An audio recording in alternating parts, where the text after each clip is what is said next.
नमस्कार। माली समाचार हिंदी में आपका स्वागत है। मैं दिनेश माली। कपूर, ठाकुर और अडवाणी के बाद टीम और भारत रत्न चुनावी साल में साधे गए कौन से सियासी समीकरण, आइए जानते हैं विस्तार से। प्रधानमंत्री नरेंद्र मोदी ने शुक्रवार को ट्वीट करके तीन हस्तियों को भारत रत्न दिए जाने का ऐलान किया। इनमें किसान नेता और पूर्व प्रधानमंत्री चौधरी चरण सिंह, कांग्रेस नेता और पूर्व प्रधानमंत्री पीवी नरसिम्हा राव और कृषि वैज्ञानिक एम.एस. स्वामीनाथन शामिल हैं। इनमें पहले 23 जनवरी को बिहार के पूर्व मुख्यमंत्री कर्पूरी ठाकुर और 3 फरवरी को देश के पूर्व उप प्रधानमंत्री लालकृष्ण अडवाणी को भारत रत्न दिए जाने का ऐलान हो चुका है। चुनावी साल में एक के बाद 5 हस्तियों को देश का सर्वोच्च नागरिक सम्मान दिए जाने के कई राजनीतिक मायने निकाले जा सकते हैं। सियासी जानकार कह रहे हैं कि इनसे मोदी सरकार ने अलग अलग राज्यों में कई समीकरण साध लिए हैं। आइए जानते हैं इन शख्सियत के जरिए भाजपा ने कैसे और किन समीकरणों को साधा। नंबर 1, चौधरी चरण सिंह, पूर्व प्रधानमंत्री। चौधरी चरण सिंह की किसानों के मसीहा के रूप में पहचान रही है। अगले लोकसभा चुनाव में पश्चिमी उत्तर प्रदेश, राजस्थान, हरियाणा और दिल्ली के जाट बहुत सीटों पर चरण सिंह को भारत रत्न दिए जाने का असर पड़ सकता है। इन इलाकों की करीब 40 लोकसभा सीटें ऐसी है जहां जाट मतदाता का असर माना जाता है। चौधरी चरण सिंह के पोते और राष्ट्रीय लोकदल के मुखिया जयंत चौधरी का भाजपा के साथ जाने की अटकलें पिछले कई दिनों से लग रही है।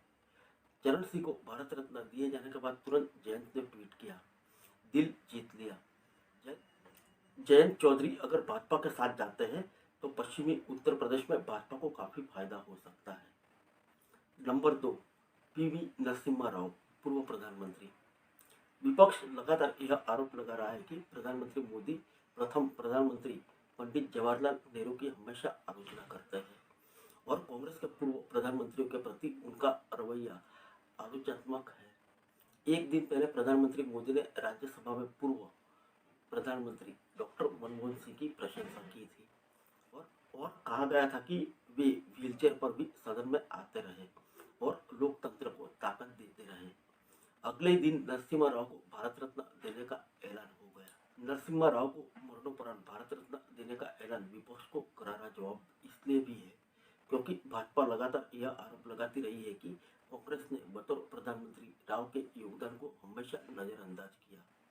यहाँ तक कि मोदी के कट्टर आलोचक मणिशंकर अय्यर ने तो एक बार राव को भाजपा का पहला प्रधानमंत्री तक करार दे दिया था। Number 3, MS. स्वामीनाथन, कृषि क्रांति के जनक। बतौर वैज्ञानिक उनकी बेमिसाल उपलब्धियां रही है। इनके अलावा उनकी शख्सियत दक्षिण भारत के प्रतिभावान लोगों को भी प्रतिनिधित्व करती है। स्वामीनाथन को मरणोपरांत भारत रत्न देने से दक्षिण जानते कि मोदी सरकार की रणनीति को और मजबूती मिल सकती है। स्वामीनाथन कृषि क्रांति के जनक है। उन्हें भारत रत्न देने से दक्षिण के साथ ही भाजपा के किसानों को साधने की रणनीति के तौर पर देखा जा रहा है।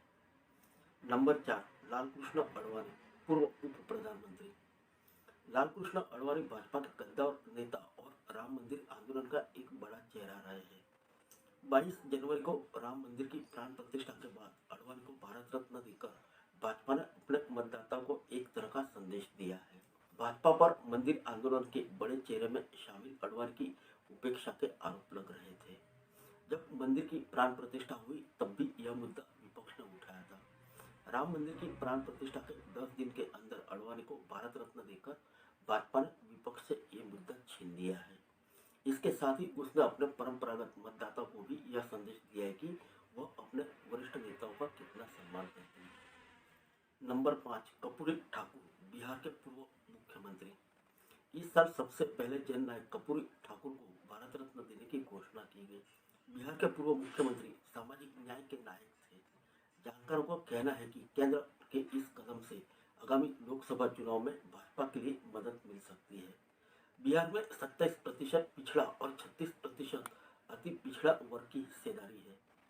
कुल मिलाकर 63% भागीदारी वाले समाज पर कर्पूरी ठाकुर का बहुत बड़ा प्रभाव है। यह वर्ग उन्हें अपना नायक के तौर पर देखता है। कर्पूरी ठाकुर के बेटे रामनाथ ठाकुर जनता दल यूनाइटेड के राज्यसभा सांसद हैं। कर्पूरी को भारत रत्न मिलने के 8 दिन बाद ही भाजपा और जनता दल यूनाइटेड एक बार फिर साथ आ गए। चिराग पासवान, पशुपति कुमार और जितेंद्र मांझी की पार्टियां पहले ही एनडीए की साझेदार थी। ऐसे में नए सियासी समीकरणों के आधार पर बिहार में भाजपा खुद को काफी मजबूत मान रही है। कहा जा रहा है कि कपूरी को भारत रत्न देकर भाजपा ने बिहार के सियासी समीकरण को साधने का काम किया है। अब पार्टी के वरिष्ठ नेता आने वाले चुनाव में राज्य की सभी 40 लोकसभा सीट जीतने का दावा करने लगे हैं। फिर मिलेंगे अगले बुलेटिन में अन्य किसी खबर के साथ। तब तक के लिए इजाजत दीजिए। नमस्कार।